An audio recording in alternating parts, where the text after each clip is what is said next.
Welcome to மாசா SSC academy. நம்ம இந்த வீடியோவில் ப்ரீவியஸ் இயர் கொஸ்டின்ஸ் பார்க்க போகிறோம். அதாவது எம்டிஎஸ் எக்ஸாமில் இங்கிலீஷில் கேட்ட ப்ரீவியஸ் இயர் கொஸ்டின்ஸ் பார்க்க போகிறோம்.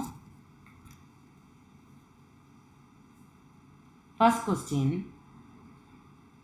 which of the following idiom has the meaning? Which of the following idiom has the meaning? First question என்ன கேட்டிருக்காங்க? இடியம் ஃப்ரேஸ் கேட்டிருக்காங்க. சரியா? இடியம் ஃப்ரேஸ் வந்து டாப் 200 படித்தாலே மேக்ஸிமம் நமக்கு என்னென்னா அதோட மீனிங்ஸ் வந்து ஐடென்டிஃபை பண்ணதுக்கு ஈஸியாக தெரியும். இந்த ஃபஸ்ட் என்ன கொடுத்துருக்காங்கன்னா, to wish to return and earlier time in the past in order to change or undo actions or events that are now regretted. அதாவது என்ன கேட்டிருக்காங்கன்னா, to wish to return to an earlier time in the past, இதோட meaning கேட்டிருக்காங்க. First option என்ன கொடுத்துருக்காங்கன்னா, turn back the hands of டைம். டேர்ன் back the hands ஆஃப் டைம்னா மீனிங் என்னன்னா, go back to the past, go back to the past and change something has already happened. Go back to the past and change something already happened. இதான் இதோட meaning. Turn back the hands of time ஓட meaning. Option B என்ன கொடுத்துருக்காங்க, in the fullness of time. in the fullness of time meaning என்னன்னா, enough time has passed. after enough time has passed. அப்புறமா turn around time அப்படின்னா என்னென்னா, time taken to complete a task. அதாவது ஒரு task முடிகிறதுக்கு time எடுக்கும். Time taken to complete a task.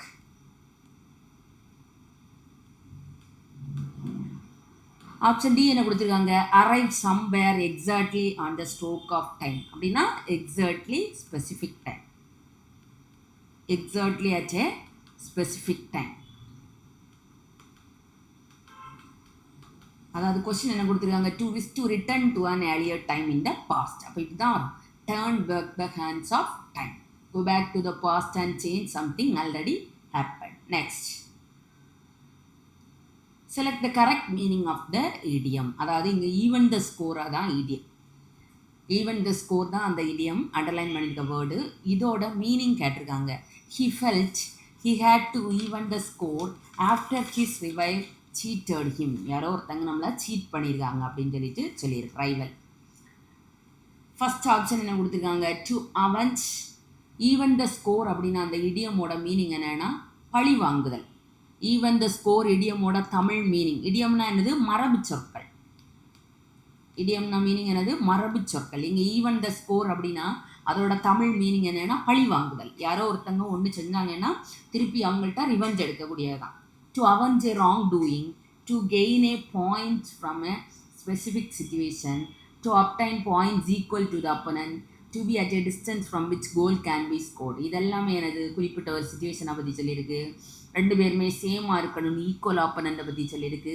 இதெல்லாமே எனது குறிப்பிட்ட ஒரு டிஸ்டன்ஸை பற்றி சொல்லியிருக்கு, ஒரு கோல் ஸ்கோர் பண்ணணும்லாம். இங்கே என்ன கொடுத்துருக்காங்க, he felt he had to even the score after his rival cheated him. இதோட கரெக்ட் மீனிங் என்னென்னா, to avenge a wrongdoing or to make an unfair situation.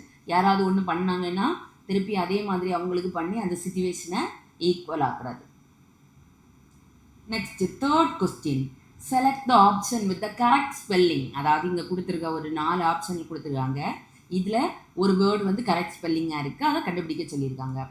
That can replace the underlined word in the given sentence if the spelling in the given sentence is already correct. அதாவது தந்திருக்கக்கூடிய ABC option உள்ள spellings வந்து கரெக்டாக இருந்தாங்கன்னா என்ன choose பண்ணலான்னு சொல்லியிருக்காங்க, no replacement choose பண்ணலான்னு சொல்லியிருக்காங்க. த இர்ரிஸ்க் is boss yell at everyone. இங்கே வந்து ஸ்பெல்லிங் வந்து எப்படி கொடுத்துருக்காங்க, தப்பாக கொடுத்துருக்காங்க. அதாவது கரெக்ட் ஸ்பெல்லிங் வந்து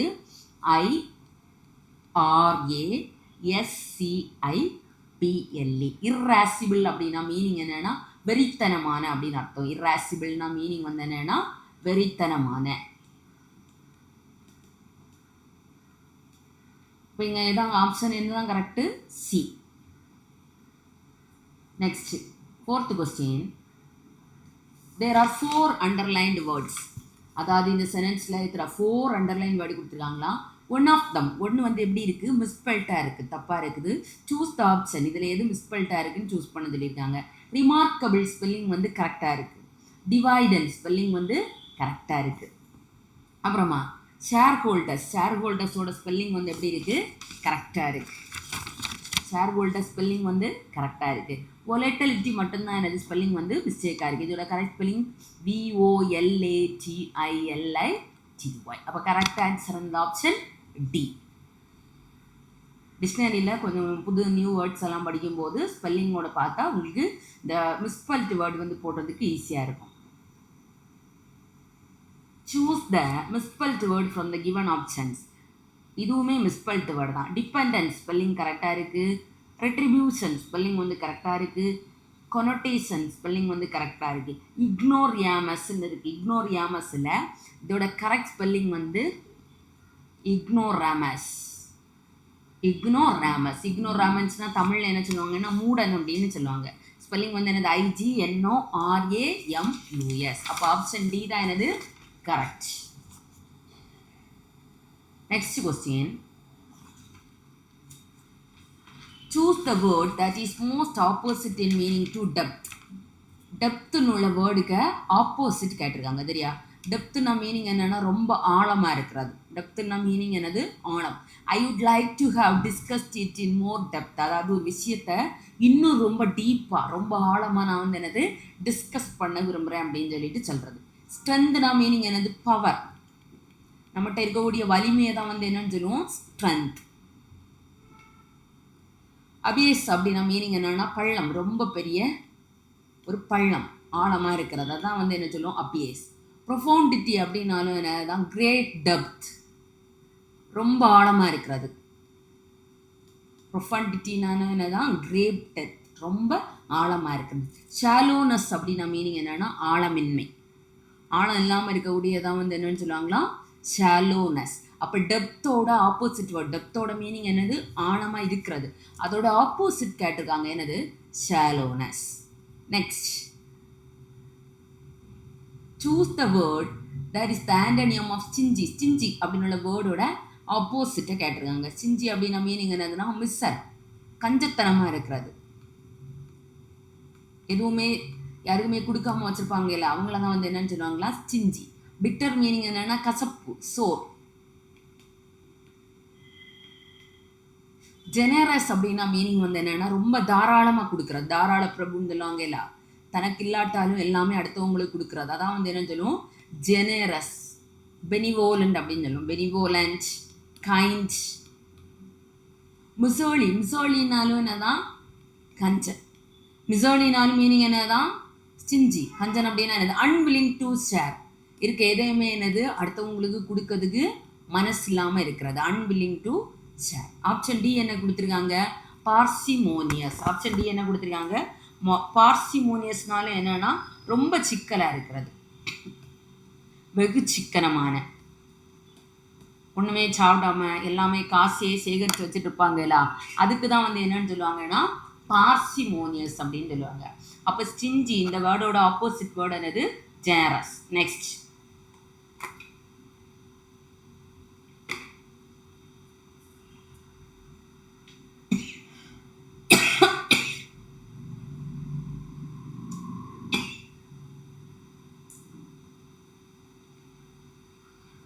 choose the correct word to complete the sentence. Choose the correct word to complete the sentence னு கேட்டிருக்காங்க. He gifted a dash of shoes. He gifted a dash of shoes to a sister. சீன்ஸ்னா என்னது? ஒருத்தங்களாம் நம்ம பார்க்குறது. பேர்னா என்னது? ஜோடியாக இருக்கிறது. Shoe கொடுத்தா ஒன்றா கொடுப்பாங்க, இல்லை ரெண்டுமே கொடுப்பாங்க, ரெண்டு லெக்குக்கும் போடுறதுக்கு. பியர்னா என்னது? ஒரே வயசில் இருக்கக்கூடியவங்கள தான் என்னன்னு சொல்லுவாங்கன்னா பியர், சம வயதினர்.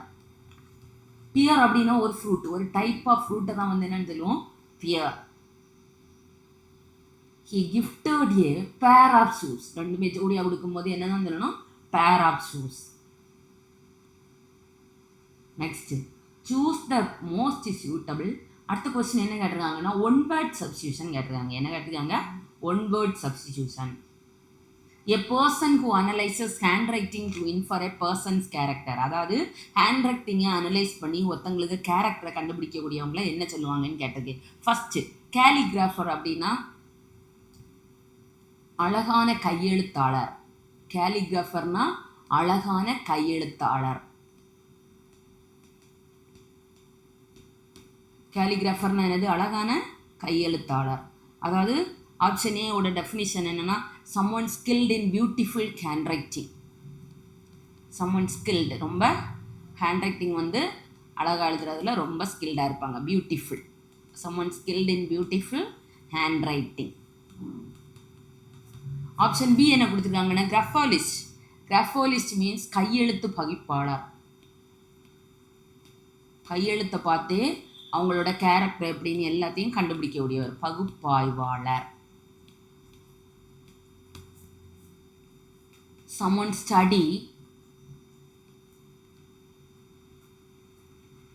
someone who study handwriting to analyze a person's character. Handwriting to analyze a person's character. Next option C என்ன கொடுத்துருக்காங்கன்னா டைப்போகிராஃபர். டைப்போகிராஃபர் மீன்ஸ் அச்சுக்கலை நிபுணர். அச்சுக்கலை நிபுணர் அதாவது one who design fonts, text and printed text. இதெல்லாம் one who designs font, text and printed text. Option D என்ன கொடுத்துருக்காங்கன்னா ஃபிலாலஜிஸ்ட். ஃபிலாலஜிஸ்ட் மீன்ஸ் மொழியியல் ஆய்வாளர். மொழியியல் ஆய்வாளர் அவங்கள தான் வந்து என்னன்னு சொல்லுவோம் ஃபிலாலஜிஸ்ட். ஃபிலாலஜிஸ்ட் அதாவது லாங்குவேஜும் அதுக்கு வரலாறும் படிக்கவங்க. One who study language and their history. One who studies language and their history. இதில் நீங்கள் என்னது 4 ஆப்ஷனோடு சேர்த்து 4 ஒன்வர்ட் சப்ஸ்டியூஷன் படிச்சிட்டீங்க. சரியா? இதே மாதிரி கொஸ்டின்ஸ் எல்லாம் பார்த்து அதோட ஆப்ஷனில் ஏறுங்கண்ணா ஏபிசிடி என்னன்னு பார்த்து வச்சாலே நிறைய கொஸ்டின்ஸ் என்ன பண்ணலாம், படிச்சிடலாம். A person who analysis handwriting to infer a person's character என்னன்னு சொல்லுவாங்கன்னா graphologist. Next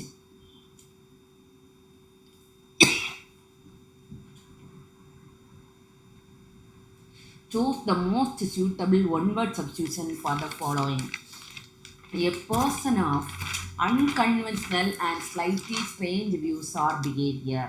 A person of unconventional and slightly strange views or behavior. First, reserved. Reserved na one who keeps their thoughts and feeling to themselves. Thought and feeling to themselves.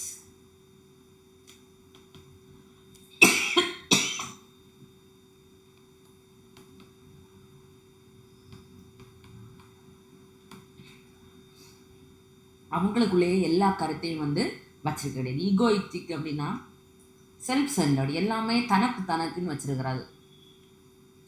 Self centred அதான் என்னன்னு சொல்லுவோம் ஈகோட்டிஸ்ட். Stickler அப்படின்னா உறுதியானவர் அப்படின்னு அர்த்தம். ஒரு விஷயத்தில் ஒரு rules சொன்னாங்கன்னா அதில் உறுதியாக இருக்கிறது. Strictly on rules.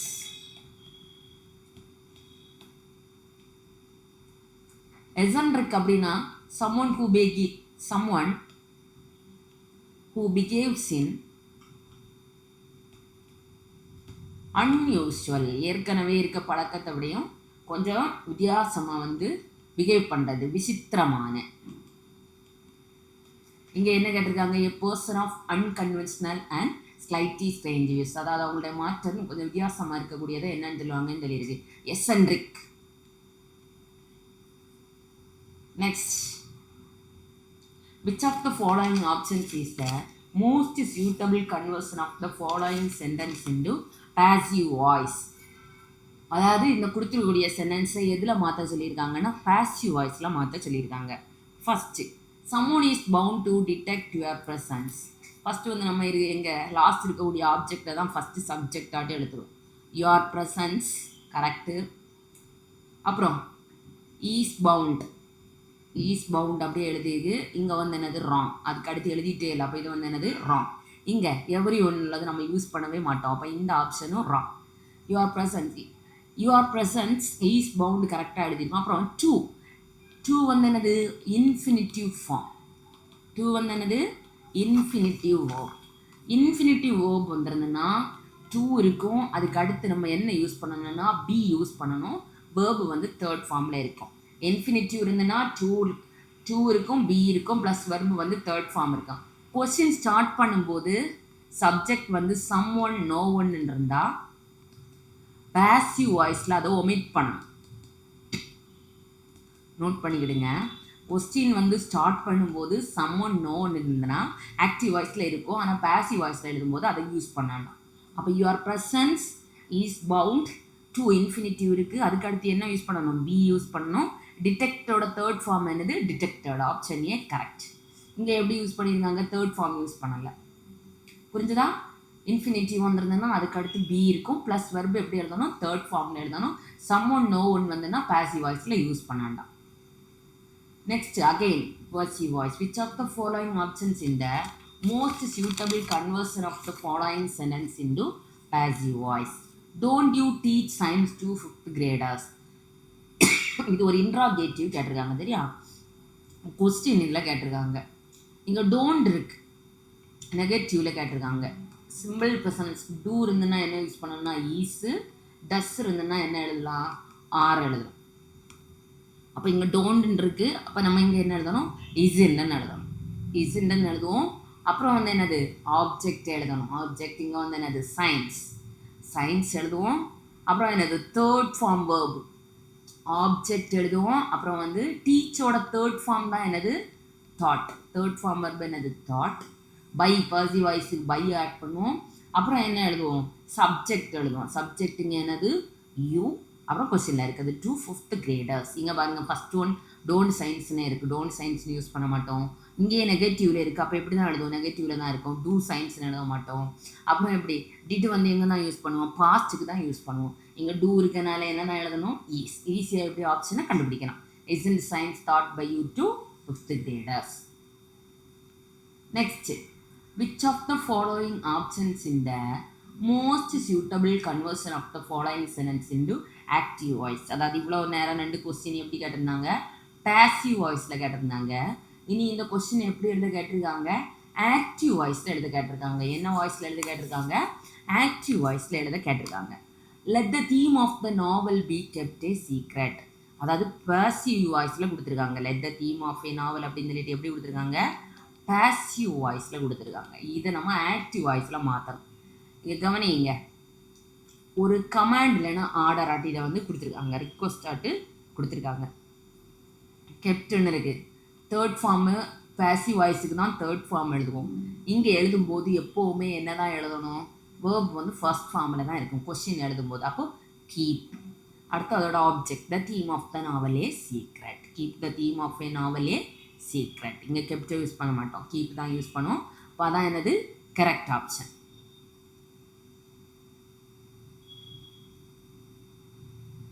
In the given sentence, in the given question, இந்த கொஸ்டினில் a sentence is divided into 4 parts and given in the alternatives A, B, C and D. There is an error in one part. இதில் ஒரு பார்ட்டில் error இருக்கு அப்படின்னு சொல்லியிருக்காங்க. Choose the alternative containing that part of the sentence that has the error. எங்கே error இருக்கோ அதை கண்டுபிடிக்க சொல்லியிருக்காங்க. ஆப்ஷனில் என்ன கொடுத்துருக்காங்க the only disadvantage with training. the only ஒரு பார்ட்டாக கொடுத்துருக்காங்க. disadvantage with training ஒரு பார்ட்டாக கொடுத்துருக்காங்க. is repeating the same ஒரு பார்ட்டாக கொடுத்துருக்காங்க. instruction again and again ஒரு பார்ட்டாக கொடுத்துருக்காங்க. the only disadvantage with training is கொடுத்துருக்காங்க. இங்கே வந்து disadvantage with training இல்லை disadvantage of training. அதாவது referring to a drawback, அதாவது ஒரு டிஸ்அட்வான்டேஜ் இல்லைன்னா ஒரு negative feature of something. Negative future of something preposition of தான் யூஸ் பண்ணணும். இங்கே அது டிஸ்அட்வான்டேஜ்னு வந்து ஒரு ட்ராபேக்குன்னு வரும்போது ப்ரிப்போசிஷன் என்ன தான் யூஸ் பண்ணணும் ஆஃப் இஸ் யூஸ்ட். அப்போ இங்கே option B disadvantage of training. Next, Select the correct alternative to fill in the blank with the correct preposition in the sentence. The mother has a strong influence dash her son. The mother has a strong influence dash her son. இங்கே என்ன கொடுத்துருக்காங்க? இதுவும் ஒரு preposition grammar. ஆஃப்டர்னா என்னது? அடுத்து, next. பிஃபோர்னா என்னது? Face to face, நம்ம முன்னாடி நிற்கிறது தான் என்ன சொல்லுவோம்? பிஃபோர். ஓவர்னா என்னென்னா indicate the power,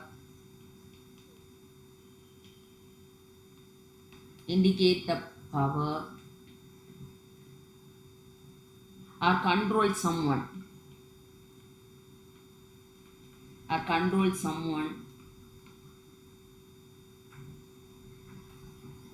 has to affect another person's behavior.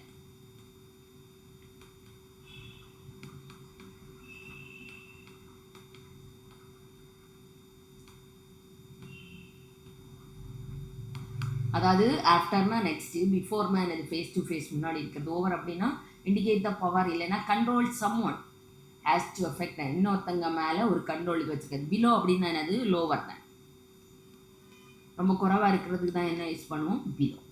The mother has a strong influence over her Sun. ஒரு ரிலேஷன்ஷிப் பற்றியெல்லாம் யூஸ் பண்ணும்போது என்ன தான் யூஸ் பண்ணணும்? ஓவர்.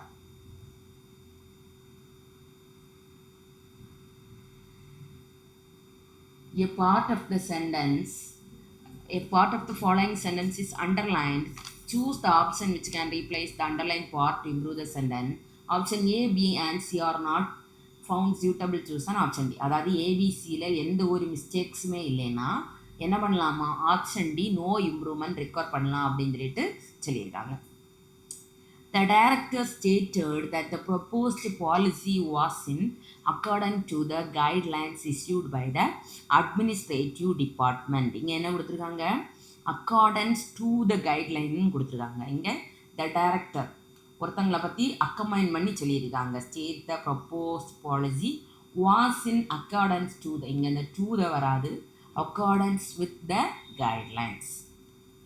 அதாவது வித்து தான் வந்து நம்ம எதுக்கு யூஸ் பண்ணுவோம்னா டிஸ்கிரைப் சம் ஒன், ஏதோ ஒரு கைட்லைன்ஸ், எதையாவது ஒன்றை பற்றி சொல்கிறதுக்கு என்ன தான் யூஸ் பண்ணுவோம்? வித். ஃபார் வந்து எங்கே என்ன யூஸ் பண்ணுவோம்னா ஒரு குறிப்பிட்ட டைமுக்கு, ஸ்பெசிஃபிக் டைம், இல்லைன்னா ஒரு ரீசனுக்கு என்ன யூஸ் பண்ணலாம்? ஃபார். ஆன் வந்து எங்கே யூஸ் பண்ணுவோம்னா டேட்ஸுக்கு எல்லாம் தான் என்ன யூஸ் பண்ணுவோம்? ஆன் யூஸ் பண்ணுவோம். ஓகே, அப்போ மிஸ்டேக்ஸ் இருக்கு, அதனால நோ இம்ப்ரூவ்மெண்ட் யூஸ் பண்ண மாட்டோம். ஆப்ஷன் ஏ தான் என்னது? correct. Select the correct alternative to fill in the blank with the correct preposition in the following sentence. Many people have sacrificed their lives fighting dash freedom. Many people have sacrificed their life fighting dash fighting. On வந்து எங்கே use பண்ணலான்னு படித்தோம்? டேட்ஸுக்கு use பண்ணலான்னு படித்தோம். For வந்து எங்கே use பண்ணணும்னா ஏதாவது ஒரு ரீசன், ஒரு காரணத்துக்கு வேண்டி. நிறைய பேர் அவங்க லைஃப் எதுக்கு தியாகம் பண்ணாங்க? ஃப்ரீடத்துக்கு வந்து ஃபைட் பண்ணதுக்கு, ரீசன், பர்பஸ். த்ரோ வந்து எங்கே யூஸ் பண்ணணும்னா மூமெண்ட் ஃப்ரம் ஒரு எண்டில் முடிஞ்சு அடுத்த எண்டில், moment from one end to another. Two வந்து என்னன்னா moment from one place to another, moment from one place to another. இப்போ இங்கே என்ன எழுதலாம்? many people have sacrificed, தியாகம் பண்ணியிருக்காங்க. எதுக்கு? ஃப்ரீடத்துக்கு வேண்டி. அப்போ ஒரு பர்பஸ், ஒரு ரீசன் இருக்குது. அப்போ என்னதான் ஆப்ஷன்? ஃபார். நெக்ஸ்ட், அதாவது given below ஆர் 6 சென்டென்ஸ் தந்திருக்காங்க, சரியா? அதில் ஃபஸ்ட்டும் லாஸ்ட் சென்டென்ஸ் எப்படி இருக்காங்க? கரெக்டாக இருக்குது. எஸ்1ம் எஸ்2வும் கரெக்டாக இருக்குது.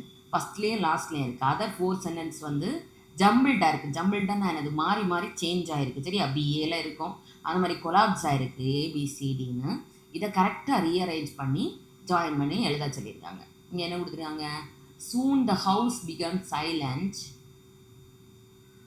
soon the house became silent as everyone got gone to sleep. அடுத்து ஏபிசிடி என்ன கொடுத்துருக்காங்க? the snow storm had still not calmed down. the wind blew directly into their faces. housekeeper walked behind her carrying 2 bundles. They went down into the garden. Agatha wrapped a shawl around herself, put on a warm cloth. இப்படி ஒரு 4 line கொடுத்துருக்காங்க. First sentence என்ன கொடுத்துருக்காங்க? இது first sentence வந்து என்ன கொடுத்துருக்காங்கன்னா first sentence கொடுத்துருக்காங்க சூன் த ஹவுஸ் பிகேம் சைலண்ட். வீடு வந்து ரொம்ப சைலண்ட்டாக இருக்குது. எவ்ரி ஒன் எல்லாருமே தூங்க போயிருக்காங்க அப்படின்னு. அதுக்கப்புறமா என்னது வரும், இது ஃபஸ்ட் ஒன் இது Agatha wrapped the shawl around the self புட்டானே வார்ம் கிளாத். ரேப்னா என்னது, சுற்றி வச்சுருக்கிறது ஷாலு. அதுக்கப்புறம் வார்ம் கிளாத்னா சூடான ஒரு போர்வை போர்த்தியிருக்காங்க. அப்புறம் என்னது வரும், அப்புறம் இது ஹவுஸ் கீப் வாக்டு பிகைன் ஹர் கேரிங். ஹவுஸ் கீப் வந்து அவங்க கூட ஒரு 2 பண்டில் எடுத்துகிட்டு போயிட்டே இருக்காங்க. நெக்ஸ்ட் வந்து என்னது, they went down into the கார்டனுக்கு வராங்க. அதுக்கப்புறம் என்னது, த ஸ்னோ ஸ்டாம் அது அப்போவுமே என்னது காமான மாதிரியே இல்லை அப்படின்னு சொல்லிட்டு சொல்கிறாங்க. அப்போ ஆப்ஷன் பி டிபிசிஏ, அதாவது கொஸ்டினை பார்த்த உடனே ஒரு 3 தடவை அதை ரீட் பண்ணால் மட்டும்தான் அது என்னன்னு புரிஞ்சு ஆன்சர் எழுத முடியும். Reading is the most important for jumble sentence. இதுவும் அதே மாதிரி தான் 6 சென்டென்ஸ் கொடுத்துருக்காங்க. லாஸ்ட் சென்டென்ஸ் வந்து ஃபஸ்ட்டு சென்டென்ஸ் S1 S2ன்னு கொடுத்துருப்பாங்க. ABCDன்னு 4 சென்டென்ஸ் கொடுத்துருக்காங்க. இதை ரீட் பண்ணி கரெக்டான ஆன்சர் கண்டுபிடிக்க சொல்லியிருக்காங்க.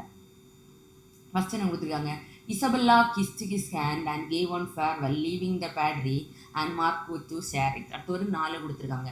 But once they had turned away he allowed his gaze to follow the padre only a short distance as he struggled across the thick layer of loose stones.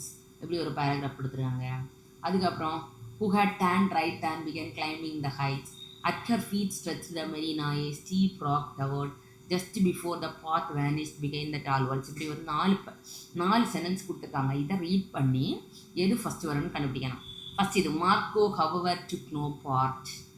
Second வந்து ஏ D. அப்புறம் வந்து second வந்து என்ன வரும் ஏ. But once அது வந்து second line. அப்போ D A. Third வந்து C just before the path. Fourth வந்து பி டிஏசிபி. அப்போ ஆப்ஷன் வந்து என்னது டி. கொஸ்டினை நல்லா ரீட் பண்ணி அதுக்கப்புறமா தான் என்ன பண்ணணும், ஆன்சர் பண்ணணும். இங்கே என்ன கொடுத்துருக்காங்கன்னா, a part of the following sentence is underline. Choose the option that can replace the underline part to improve the sentence. If you feel option அதாவது ஏபிசி கரெக்டாக இருந்ததுன்னா option D no improvement tick பண்ணலான்னு சொல்லிடுறாங்க. He is disappointed that she keeps reverting back to her bad routine. Keeps reverting backwardன்னு use பண்ணக்கூடாது. Keep reverting ஃபோர்த்துன்னு வராது. Keep ரிவர்ட்டிங்கும் பேக்குக்கும் same meaning. Reverting and back வந்து சேம் மீனிங். அதனால் இது என்ன கிராமர், சூப்பர்ஃப்ளூவஸ் அப்படின்னா என்னது, ஏதாவது ஒன்று யூஸ் பண்ணலாம். கீப் இல்லைன்னா ரிவர்ட்டிங் யூஸ் பண்ணலாம். அப்போ இங்கே நம்ம என்ன யூஸ் பண்ணலாம், keep back and reverting has the same meaning. ரிவர்ட்டிங்குக்கும் பேக்குக்கும் தான் நம்ம என்னது சேம் மீனிங் வச்சுருக்கோம். ரிவர்ட்டிங்கும் பேக்கும் ஒரே மீனிங், திரும்பி வர்றது அப்படின்னு அர்த்தம். ரிவர்ட்னா ரிவர்ஸ், பின்னாடி திருப்புறது. பேக்குன்னா பின்னால் போகிறது. அந்த மாதிரி ரெண்டுக்குமே சேம் மீனிங். சூப்பர்ஃப்ளூவஸ் கிராமர். அப்போ ரிவர்ட்டில் என்ன யூஸ் பண்ணலாம், பேக் யூஸ் பண்ணலாம். இங்கே என்ன யூஸ் பண்ணியிருக்கோம், keeps reverting to her. Back use பண்ணல, keeps reverting. Option A correct. Next ஒரு காம்ப்ரிஹென்ஷன் கொடுத்துருக்காங்க. சரியா, காம்ப்ரிஹென்ஷன் ஒரு பேராகிராஃப் கொடுத்துருப்பாங்க. அதுலேருந்து 5 கொஸ்டின் என்ன பண்ணணும், ஆன்சர் பண்ணணும். The thought fox is among the early animal. Thought fox வந்து டெட்யூக்ஸோட போயம். சரியா, டெட்யூக்ஸோட போயம். இந்த போயம் வந்து ஒரு இன்ஸ்பிரேஷன், போய்டிக் இன்ஸ்பிரேஷனை பற்றி சொல்கிறது. ஒரு அனிமலை வந்து உருவகப்படுத்தி சொல்லியிருக்கு. சரியா, அனிமலை ஃபாக்ஸை தான் அவருக்கு இமேஜினேஷனில் வந்து கொண்டு வந்திருக்காரு. அவருக்கு லோன்லினஸ், தனிமையை உணர்ந்திருக்கிறாரு. ஆனால் அது பீப்புளே நினைக்கல, ஒரு க்ரியேட்டிவ் எனர்ஜி அப்படின்னு நினச்சிருக்காரு. இதை ரீட் பண்ணி இதில் இருக்கக்கூடிய 5 கொஸ்டின் என்ன பண்ண சொல்லியிருக்கு, ஆன்சர் பண்ண சொல்லியிருக்காங்க.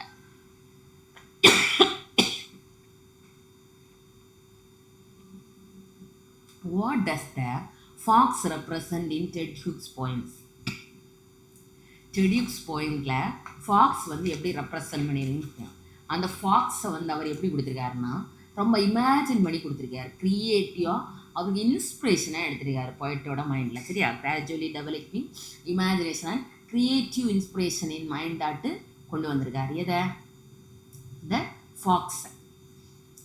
The idea is expressed to animal in the fox stand. அவரோட இமேஜினேஷனை க்ரியேட்டிவாக கொண்டு வந்திருக்காரு ஃபாக்ஸை. Next why does the poet mention a feeling of loneliness in the poem? அவர் வந்து என்ன ஏன் வந்து போய்ட் வந்து லோன்லினஸ்ஸை ஃபீல் பண்ணியிருக்கார், லோன்லினஸ்ஸை வந்து மென்ஷன் பண்ணியிருக்கார், குறிப்பிட்டு சொல்லியிருக்கார் அப்படின்னு கேட்டிருக்கு. Because he is passing through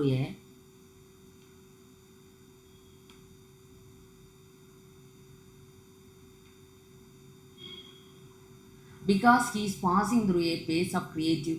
physically அவர் வந்து ஐசோலேட்டடாக இல்லை, சோஷியலி டிட்டாச்சாக இல்லை, நொஸ்டாலஜிக்கலி அதாவது அவருக்கு குழந்தைத்தனம் முன்னாடி உள்ள அவருக்கு சைல்டுஹுட் டேஸை ஒன்று அவருக்கு பாஸ்ட் ஒன்று ரெக்கவர் பண்ணவே இல்லை. He is passing through a phase of creative trainers even while being among people. எல்லோரும் எந்த பிறகு அவருக்கு ஒரு ஃபாக்ஸ் ஒரு அனிமலை வச்சு ஒரு கிரியேட்டிவ் இது வந்துருக்குன்னு சொல்லி தான் என்னது லோன்லினஸ் இங்கே மென்ஷன் பண்ணியிருக்கு. Next, how does the poem explain the process of creating a literary work? அதாவது எப்படி இந்த போயம் வந்து எக்ஸ்பிளைன் பண்ணியிருக்கு, ஒரு கிரியேட்டிவ் லிட்ரரி ஆர்ட்டை எக்ஸ்பிளைன் பண்ணியிருக்கு அப்படின்னு கேட்டது.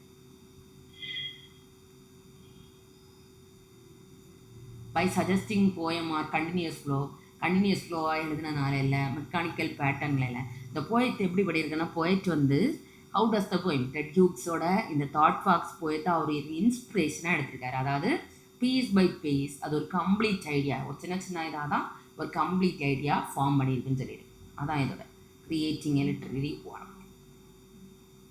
நெக்ஸ்ட்,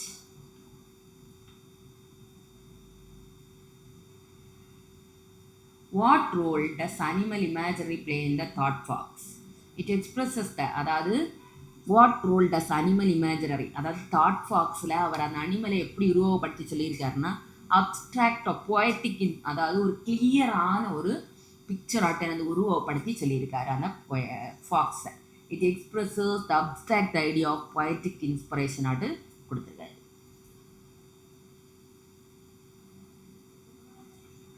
அப்புறம் why is the thought fox regarded as? ஏன் வந்து இந்த தாட் ஃபாக்ஸ் வந்து ஹியூக்ஸோட மோஸ்ட் நோட்டபிள், அதாவது ஒரு ஆதர் வந்து ஒரு ஒர்க் எழுதியிருக்காருன்னா அதில் அவருக்கு ரொம்ப இம்பார்ட்டண்ட்டாக கொஞ்சம் ஒர்க்கை சொல்லியிருப்பாங்க. அதே மாதிரி டெட் ஹியூக்ஸுக்கும் இந்த தாட் ஃபாக்ஸை வந்து இந்த போயத்தை வந்து நோட்டபிள் போயம் அப்படின்னு சொல்லியிருக்காரு. ஏன் அப்படி சொல்லியிருக்காங்கன்னா, பிகாஸ் ரூரல் லைஃப் பற்றி சொல்லியிருக்கா இல்லை, அவரோட பர்சனல் ரிலேஷன்ஷிப் பற்றி சொல்லியிருக்கா இல்லை, மெட்டஃபர்லாம் உருவப்படுத்தினதெல்லாம் அவாய்ட் பண்ணியிருக்கா இல்லை, because it reveals the mystery of the, அவரோட கிரியேட்டிவ் ப்ராசஸ் எப்படி இருக்குன்னு கிளியராக என்ன பண்ணியிருக்காரு, உருவகப்படுத்தி சொல்லியிருக்காரு. அதனால தான் அவரோட தாட் ஃபாக்ஸ் வந்து என்னது ஒரு நோட்டபிள் ஒர்க்காக இருந்திருக்கு. Option C.